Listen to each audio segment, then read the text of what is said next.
حافظ آباد پنجاب پاکستان میں واقع ضلع حافظ آباد کا ایک شہر اور دارالحکومت ہے۔ حافظ آباد ایک پرانی بستی ہے۔ 323 قبل مسیح میں سکندر کے پنجاب پر حملے کے دوران ساندل بار ہے کا علاقہ ایک اچھی آبادی والا علاقہ بتایا گیا تھا۔ اس علاقے میں بڑے شہر واقع تھے اور بہت ساری ذیلی ریاستیں مہاراجوں اور راجاؤں کی صدارت میں منظم تھیں۔ یہ دریائے چناب کے مشرق میں واقع ہے۔ 323 قبل مسیح میں حافظ آباد کے آس پاس کا علاقہ مبینہ طور پر سکندر کے پنجاب پر حملے کے دوران کافی آبادی والا تھا۔ دہلی سلطنت کے دور میں مقامی آبادی کی اکثریت نے اسلام قبول کر لیا تھا۔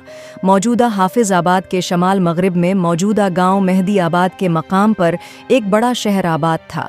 بعد میں پانی کی کمی اور افغان مداخلت کی وجہ سے یہ غیر آباد ہو گیا۔ یہ علاقہ مغل شہنشاہ اکبر کے دور تک غیر آباد رہا، جب یہ ایک محل کی جگہ بن گیا، جیسا کہ آئین اکبری میں درج ہے۔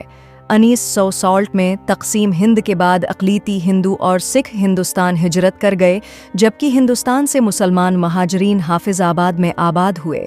اس کے بعد سے زیادہ تر پناہ گزین مقامی آبادی کے ساتھ آباد ہو چکے ہیں اور باہمی شادیاں کر چکے ہیں۔